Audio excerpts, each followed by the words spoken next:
श्री स्वामी समर्थ. या गोष्टींमध्ये नवऱ्याने बायकोला कधीही बोलू नये.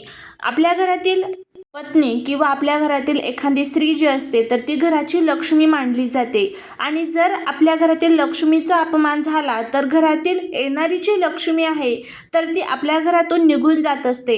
त्यामुळे घरातील लक्ष्मीचा कधीही अपमान होऊ नये यासाठी काही महत्त्वाच्या गोष्टी ज्या आहेत तर त्या आपल्याला पाळायच्या असतात.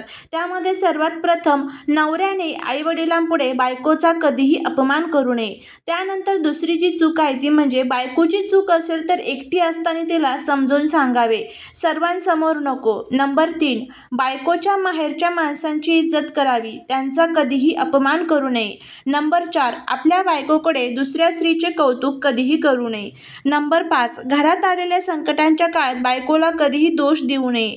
नंबर 6, कारण पत्नी आपल्या माहेरच्या रक्ताची नाती सोडून कायमची तुमच्याकडे आलेली असते, त्यामुळे तिचा कधीही अपमान होणार नाही याची आपल्याला काळजी घ्यायची असते आणि जर तिच्याकडनं काही चूक झाली तर तिला समजून सांगण्याचं सुद्धा आपलं एक कर्तव्य असतं. तर या सर्व गोष्टी जर आपण पाळल्या तर नक्कीच देवी लक्ष्मी ही आपल्यावरती प्रसन्न होत असते आणि भगवान विष्णूंचा सुद्धा आपल्यावरती आशीर्वाद राहत असतो. जर तुम्हाला हा व्हिडिओ आवडला तर चॅनलला सबस्क्राईब करून श्री स्वामी समर्थ कमेंटमध्ये लिहायला अजिबात विसरू नका. श्री स्वामी समर्थ.